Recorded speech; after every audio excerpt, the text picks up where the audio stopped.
Hello and welcome back to my Let's Play of Hitman Reborn Battle Arena. Where we last left off, we were playing Hibari. I'm pretty sure we weren't playing Hibari, we were playing Mercado. My bad, sorry, it's been a bit. I'm trying my best to upload daily and things keep coming up.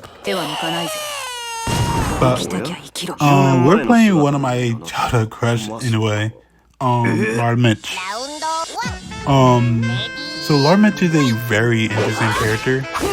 I will almost go as far to say that she is a grappler. And that may sound weird because like, what about her is a grappler because she doesn't have any command grabs or anything like that. I'm sorry about that. I had a cough that went really badly, so I just made sure to drink some water beforehand, before getting back to recording. But where was I? Oh yeah, Lal Mirch is kind of like a grappler, as you saw just now. Her hyper strike is a she will jump into the air and grab him. However, here's the thing about this. It is a command grab in the traditional sense. It does grab people on the ground, but they have to be directly there. Or, well, not directly there. They have to be directly in front of her if she wants to grab them, if they're on the ground. However, if you see them in the air, it will always pop them. So that's something really interesting about her.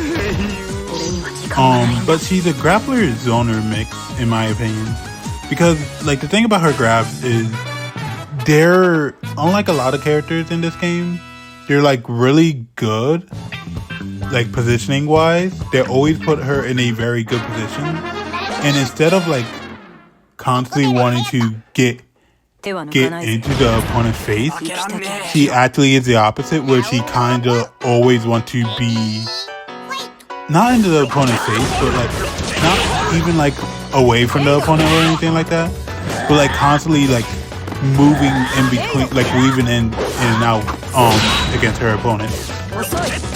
It's like she's a really fun character. I wouldn't say she's good. That's what I've been saying for a lot of characters. Also, as you can see right now, that's the command run. It's your usual command run in a fighting game. Heavy crosses up the person if you happen to run past them. Medium goes a decent distance but won't cross up person. And light is a short distance. Honestly, in my opinion, you're better off doing the medium and light, only because the thing about the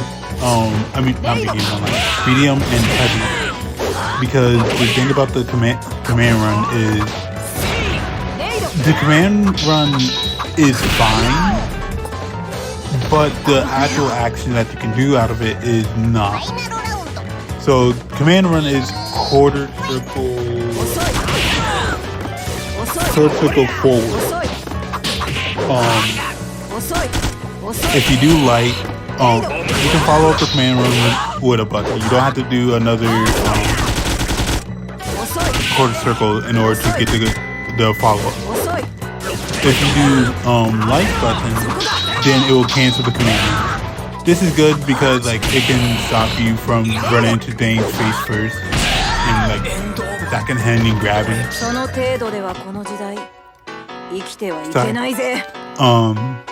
But keep in mind at the same time, she will move very fast, as you can see. The other thing is, so for the command run, the best reason why I said you might want to do medium and heavy only is because for the command run, she does the action during the command run. Like as in she'll move with the so you want all the movement of the command run to follow the follow up. You don't want to do it like at the last second because she doesn't stop in between the command runs, she just suddenly do it. She will finish the command run animation and then she'll do the power up button. The punch easily does the most damage. As you see, just there, no matter what, if they happen to be in the air, you're going to catch them. You're just going to catch them. There's no dodging it if they happen to be in the air. But another thing about her traps that I just remembered is that they also cancel out any projectiles. So they're a really good anti-zoning tool. And as you can see, this is exactly what I also mean. Like, look how much damage she does from grabs.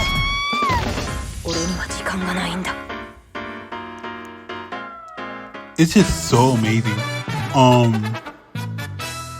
I'm still not finished talking about the character yet. So we still have another move, which is quarter circle back. And to the eyes of many, it'll probably be like one of the weirdest special moves. But quarter circle back, she will shoot the machine gun on her wrist in several directions. Light will shoot it towards the ground, medium will shoot it in front of her, and heavy will shoot it towards the sky. You can combo into it, but it's best to use it as a way of spacing out. You can also move with it. So that's the difference between her normals that shoot the gun and her special that, as you can see just now. Like, you have some style of movement. It won't knock them down, but it's just like a good way of spacing your opponent out properly. That being the case, it's also not the best move, simply because it just doesn't do enough damage.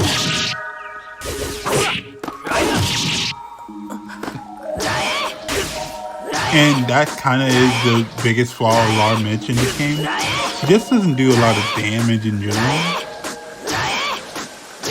And as you can see, I'm literally forced into a position where I have to just spam traps in order to win. Because if I know for a fact I can't...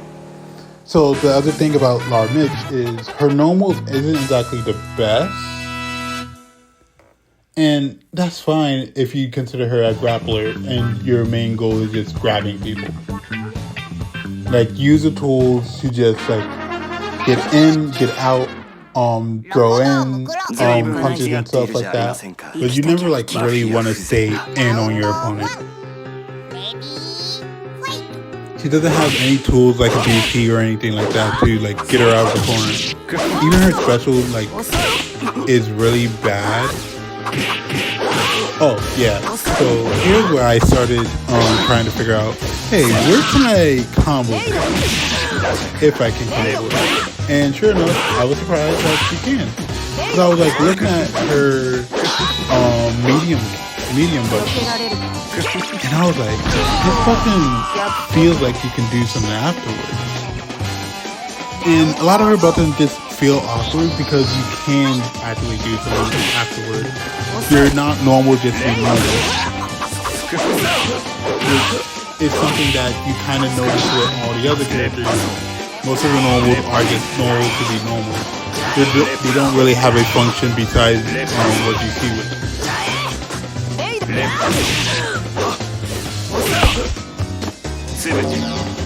So let's talk about Lal Mirch. Lal Mirch is a Akara I can't say it right. Baby people, I'm just gonna say that. She's one of the baby people. She has a crush or fell in love with Cornelia, who trained Ryohei. And she's the one who was the master of Ryohei. Not Ryohei. Of Cornelia. Oh, this is a perfect chance to show off something.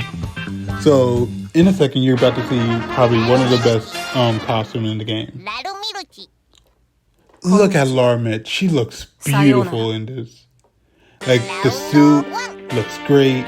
She doesn't have her goggles on, which, well, I do think the goggles is a good look. You don't really get to see how actually expressive she is, which it does give a very different vibe. Because like you can see how she's like, if you look at the computer face whenever she throws like an attack or anything like that, you see how expressive she is. You know, if I let them.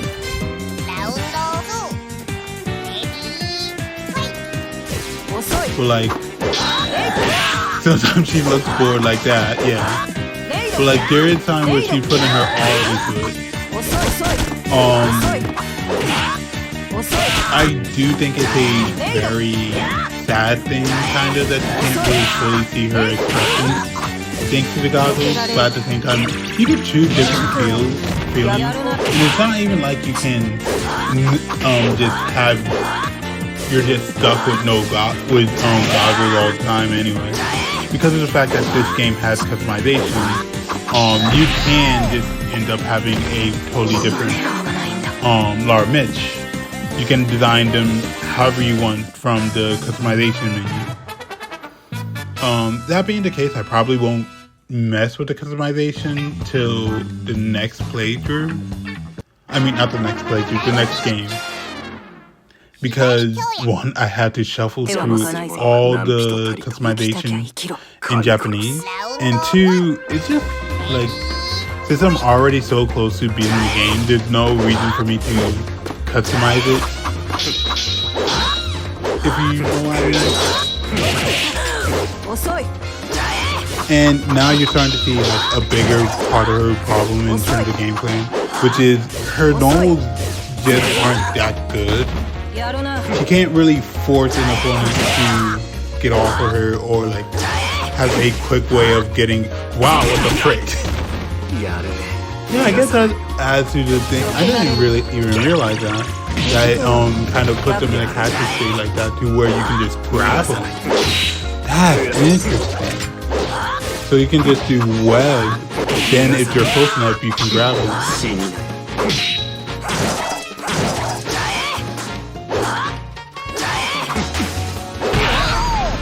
So that's interesting. I'm definitely going to use that for the next game. Speaking of which, yeah, about that, we're almost at the next game.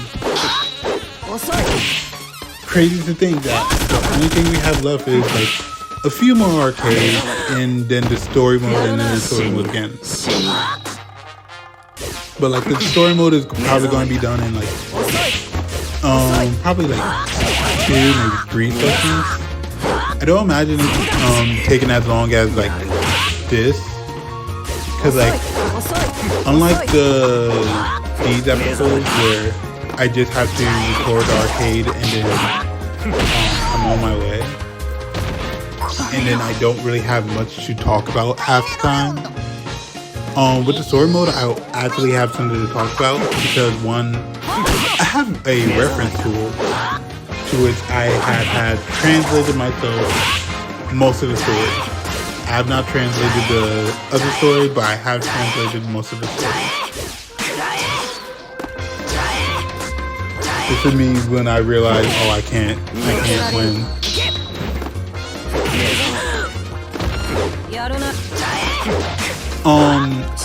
And in case you guys are saying, well, it's not a command grab because that S reflection just now blocked it, I can assure you, as you guys have seen several times in this game, S reflection just blocks everything whenever it wants.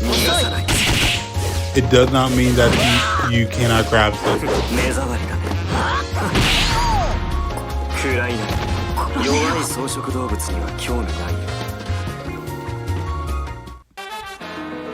I'm going to be keeping my losses in this run, because again, we're almost at the home stretch. There's kind of no reason to, and plus there's going to be one, if I cut out my losses, then you're going to be wondering, hey, why didn't I fight this character this time? Why didn't I fight that character this time? And it's just mostly because I just lost midway. And look, I'm fine with losing to Ibar. He's kind of one of the best characters in the game.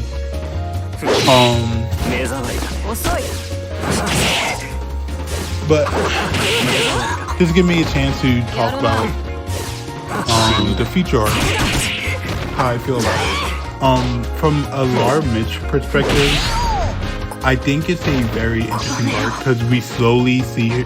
Because from the start we see how strong-willed and like determined she is, yet we barely know much about her. And then as the arc goes on, we kind of see her more caring side and how interesting her relationship with Suna is. Because like she won't necessarily take Suna under mentorship, but she will actually just like she will train him herself, if you catch what I mean. Like she doesn't like the idea of being a mentor to Suna, but she also has like a lot of similarities in confidence and lack of drive so much as Suna. And it's such an interesting perspective because like in the story, we don't really get that many characters similar to Suna. So seeing a character that kind of just like empathize with Suna as well as like understand his plight, but also has been through so much that they can't necessarily act on those empathies because they find it as weakness. It's a really nice thing to like examine and look at in the future arc. Like I think her relationship with Suna is really interesting from her perspective, but also Suna's, because Suna is on the other end is constantly trying to get the he's trying to get the respect of Lal Mirch most of the time, and in a way it's kind of like a wall of half the reason why he cannot get the respect of Lal Mirch, or at least his idea of what Lal Mirch wants for him, is because he cannot in of himself respect how he is as a person. He constantly see himself as a failure, and so he just cannot even begin to think, oh, I didn't screw up. Like, they're actually concerned about me. Someone actually is worried about my well-being. Like, I think the best example is the training fight with Hibari. In that fight, you really see how very much, how like, in the fight against Hibari, you really get to see how much empathy Lal Mirch has for Suna.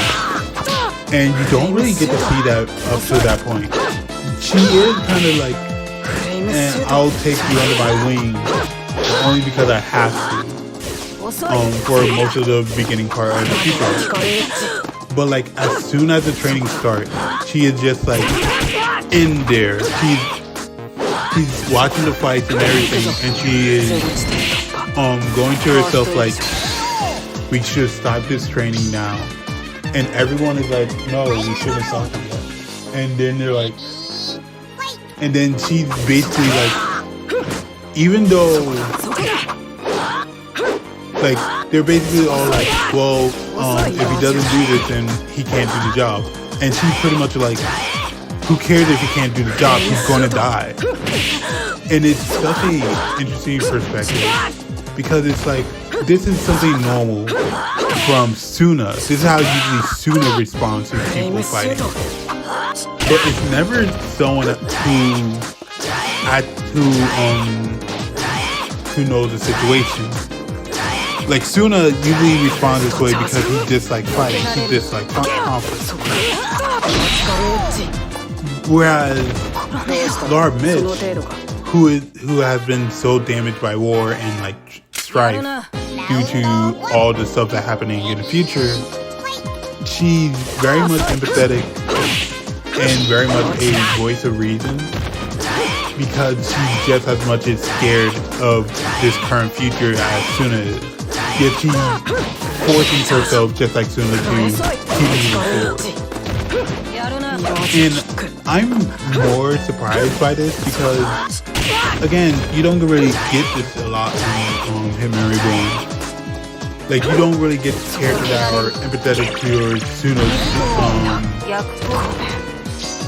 desire for peace rather than conflict. Like, he's not into the Bangla wars or anything like that. And neither is Lal Mirch. But, like, the both of them are just so into a bad situation that they're just forcing themselves to keep moving forward, keep moving forward.